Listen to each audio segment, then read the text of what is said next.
Bonjour alaikum mes chers élèves, j'espère que vous allez bien. اليوم راح نهضر لكم شويه بالعربيه باسكو certains élèves قالوا لي هضري لنا شويه بالعربيه ما راناش نفهموا دونك نسي نهضر لكم شويه بالعربيه mais pendant le cours سيو كيفاش تفهموا parce que je peux pas expliquer en arabe في le cours. ان شاء الله تستنفعوا معايا بهاد la révision. Je remercie بزاف les nouveaux adhérents de Tlemcen, de Oran, de Ain Dfla. Soyez les bienvenus, Maya. Si vous avez des questions, comme je vous le dis toujours, dans les commentaires. Abonnez-vous aussi, la chaîne bénéfique pour nous tous. راح نعاود لكم la vidéo تاع la dernière fois parce que ما بانتش مليح donc راح نعاودها لكم اليوم. Voilà, عاود كتبتها à la main et là on va refaire notre révision. Je tiens à remercier aussi mes collègues stagiaires qui sont abonnés, donc Inch'Allah vous aussi ça sera bénéfique pour vous. Et voilà, on va commencer. N'oubliez pas de faire un j'aime et un commentaire et partager au moins pour que la chaîne puisse être toujours là à votre disposition. Donc, comme je vous ai dit la dernière fois, ici j'ai donné le résumé du programme, de tout le programme. C'est une vue générale. Donc, notre programme est composé de 3 parties. C'est le texte historique, le débat d'idées et l'appel. Donc, ce sont les 3 types de textes que vous allez croiser au bac. D'accord? Donc, au bac, soit on va vous donner un texte historique, ou bien un débat d'idées, ou bien un appel. Et vous avez le choix entre 2 textes. Alors, essayez de maîtriser les 3. Moi, je préfère que vous, surtout pour les langues, essayez de maîtriser les 3 types de textes que vous allez avoir pour faire votre choix. Je commence par le texte historique. Alors j'avance un petit peu la caméra, comme ça vous allez voir, vous allez mieux voir. Observez, donc le texte historique est basé sur des dates et des événements. Il faut maîtriser aussi le présent de narration, c'est-à-dire le présent que vous connaissez, donc parce que vous allez croiser le présent dans le texte historique. Essayez de maîtriser aussi le lexique de la guerre ou généralement de l'histoire politique. Essayez d'enrichir votre lexique. Je vais vous donner des leçons. Sur ça, on va faire des activités, plutôt je dirais des activités et des révisions. On va parler aussi dans le texte historique aussi, essayer de maîtriser la nominalisation. C'est quoi? C'est la phrase nominale. Je vais vous dire après aussi à quoi ça sert la phrase nominale dans un texte historique. À la première vue, c'est la formation des titres et aussi ça sert à l'objectivité du texte. Vous avez aussi la phrase passive. Donc, on doit savoir comment passer de la phrase active à la phrase passive. Et le passage du discours direct au discours indirect dans le texte historique à commentaire. C'est généralement les points de langue que vous pouvez croiser dans un sujet de bac. C'est-à-dire, on ne va pas vous dire transformer à la forme passive la phrase suivante, mais on va vous dire réécrivez la phrase suivante de telle ou telle façon. Vous êtes obligé de savoir comment passer de la première à la deuxième phrase en mettant dans la tête que vous allez faire une phrase passive ou une phrase au discours direct ou passer du discours direct au discours indirect. On va voir ça en détail, ne vous inquiétez pas. On va voir ça en détail. Nous avons tous les vacances, on est à la maison, on est avec le Covid-19, on aura tout le temps, les cours, je vais les faire, il n'y a pas de souci. D'accord, donc vous allez savoir c'est quoi le programme, d'accord? Donc, je continue. Donc, vous avez aussi, dans un texte historique, il faut savoir faire la différence entre un texte historique objectif et un texte historique subjectif. D'accord? Le texte historique objectif, c'est un texte dans lequel l'auteur ne donne pas son point de vue. Donc, il est généralement historique explicatif. D'accord? Ou bien narratif.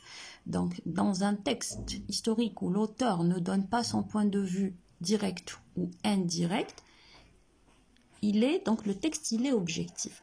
On a un texte historique subjectif. Ça veut dire quoi? Ça veut dire que l'auteur donne son point de vue par des différents moyens. Il peut directement raconter un événement qu'il a vécu, et on appelle ça le témoignage, ou bien il peut donner son point de vue direct sur un événement comme le 8 mai 45.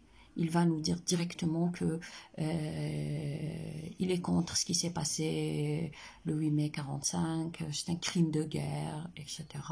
Donc là, l'auteur donne son point de vue d'une manière directe. Il peut utiliser aussi le je pense, je crois, je suis contre, etc. Ou bien, vous avez aussi un deuxième type de texte subjectif dans lequel l'auteur donne son point de vue d'une manière indirecte. Indirect comment? En utilisant les modalisateurs. C'est quoi les modalisateurs? On va les voir en détail avec le texte historique. Je vais vous donner toutes les leçons comme j'ai dit la dernière fois. Je continue. Donc le texte historique, on a le texte historique objectif ou subjectif. On a le texte historique narratif, dans lequel l'auteur n'utilise pas le présent, mais il utilise le passé simple et l'imparfait. Donc, on doit savoir quand même conjuguer au passé simple et à l'imparfait. On doit détecter aussi ça dans le texte pour pouvoir comprendre à quel type de texte on a affaire. Donc, nous avons le texte narratif, le texte explicatif, comme j'ai dit en haut, le texte à témoignage, comme j'ai dit tout à l'heure pour la subjectivité, ou à commentaire aussi, c'est-à-dire là où l'auteur donne son point de vue. La visée du texte historique, c'est informer. D'accord?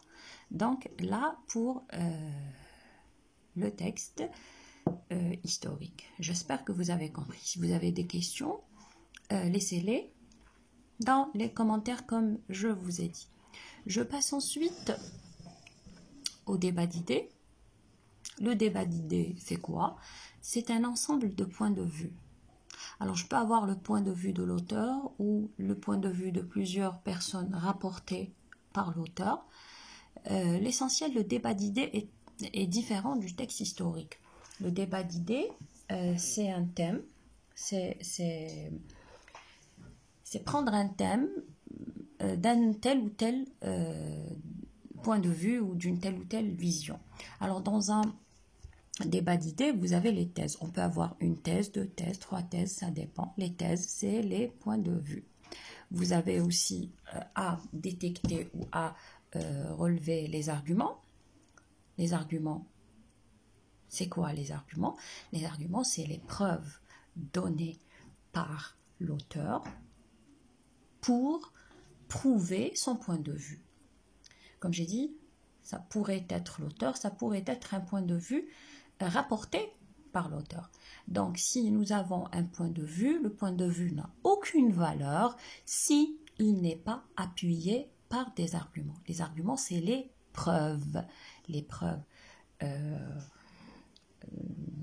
Comme je vous ai dit, par exemple, je n'aime pas les cours particuliers. Un élève qui dit ça, je n'aime pas les cours particuliers, parce que ça me perturbe. Donc, le fait de perturber l'élève est un argument qui appuie son point de vue, qui présente qu'il n'aime pas les cours particuliers. D'accord? Je continue. Donc, nous devons savoir, dans un débat d'idées, nous devons détecter le point de vue de l'auteur, c'est-à-dire là où les thèses, les arguments.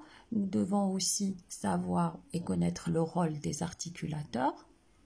Les articulateurs, c'est les mots qui organisent, qui introduisent les arguments. Qui introduisent et organisent les arguments. Ça sert aussi à renforcer les arguments, à les classer et à les renforcer, comme le d'abord, le ensuite, le enfin, le primo, le secondo, etc. On va les voir en détail après. Vous avez aussi à détecter les indices de l'opinion, les rapports logiques comme le rapport de cause, de conséquence, de position. Vous les connaissez et on va les revoir. On va aussi travailler le subjonctif. Le subjonctif est un mode qu'on utilise avec l'expression de l'opposition et avec d'autres cas de grammaire qu'on va voir après. La visée du texte du débat d'idées, c'est convaincre. Par rapport au texte historique, la visée, c'est-à-dire le but de l'auteur,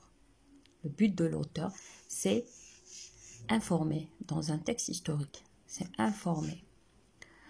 Au-delà de informer, s'il donne son point de vue, il ne veut pas seulement informer, mais il veut aussi prouver un fait. Prouver un fait s'il est subjectif. Ou convaincre aussi s'il est subjectif. Le débat d'idées, automatiquement, c'est un texte subjectif, il n'est pas objectif. Donc, sa visée est de convaincre son lecteur de son point de vue. C'est bon, je passe à l'appel. Je suis en train de répéter la dernière vidéo. Alors, l'appel, c'est quoi un appel? C'est faire passer un message à un public. L'appel est composé de 3 parties. Par exemple, appel aux dons du sang, par exemple, pour les enfants malades ou pour les gens malades. Donc, appel aux dons du sang. Généralement, l'appel est composé de 3 parties. Une partie de constat, c'est-à-dire on donne des informations sur le sujet. Par exemple, certains enfants meurent tous les jours à cause du manque de sang. Ça, c'est un constat. Un constat est négatif en plus. C'est pour attirer l'attention du lecteur. Ensuite, nous avons une partie argumentative, c'est-à-dire dans laquelle l'auteur va donner son point de vue. Je pense qu'on a les moyens pour aider ces enfants si on va donner du sang, si on va collaborer ensemble à aider ces enfants, etc. Là, c'est une argumentation, un point de vue avec des arguments. La dernière partie, c'est la partie de l'exhortation. E-X-H-O-R-T-A-T-I-O-N. Exhortation. Exhorter, ça veut dire faire des demandes. Faire des demandes. Par exemple, alors, aider ces enfants, venez chaque jour rendre visite à ces enfants, ne les oubliez pas, soyez gentils pour aider ces enfants, etc. Donc, exhortation, ça veut dire faire les demandes par l'expression de l'ordre. Donc, on doit maîtriser l'expression de l'ordre, maîtriser l'expression du but, et maîtriser aussi l'usage des verbes de modalité. Regardez, modalité et les verbes performatifs. Comme je vous ai dit, je vais faire des exercices ou des activités sur tous ces éléments-là. Soyez juste patient et allez doucement. La visée de l'appel est différente de la visée du texte argumentatif. La visée ici, ce n'est pas seulement convaincre, mais aussi faire agir. L'auteur, qu'est-ce qu'il attend de ses lecteurs? Il attend qu'ils vont aider, qu'ils vont faire quelque chose. Donc, l'auteur, il attend une action. Il n'attend pas à convaincre seulement. Non seulement convaincre, informer, regardez, c'est informer, convaincre, mais dans le but de faire agir son lecteur. D'accord? Donc là, c'est le résumé de tout le programme. Nous allons voir tout ça en détail, petit à petit. Soyez juste patient et suivez, c'est très facile, ne vous inquiétez pas. Certains élèves la méthode, donc la méthode et tout, on va les voir en détail. Pour le moment, essayez de maîtriser, de savoir qu'est-ce que vous devez connaître. Ça, c'est ce que je viens de donner. Après, on va petit à petit, excusez-moi, on va petit à petit faire des activités et en parallèle, on va travailler les sujets de bac. D'accord? Je ne peux pas commencer à travailler les sujets de bac qu'est-ce que vous devez savoir. Donc, essayez d'avoir le bagage, c'est facile. Après, donc, au bout de 3-4 leçons, je vais entamer les sujets de bac. On va faire des sujets de texte historique, de débat d'idées et d'appel. Ne vous inquiétez pas. D'accord? Donc, voici notre programme. Je vais commencer tout de suite après à travailler le texte historique. D'accord? Bonne continuation. Merci de m'avoir suivi. Et à la prochaine, Inch'Allah. Au revoir.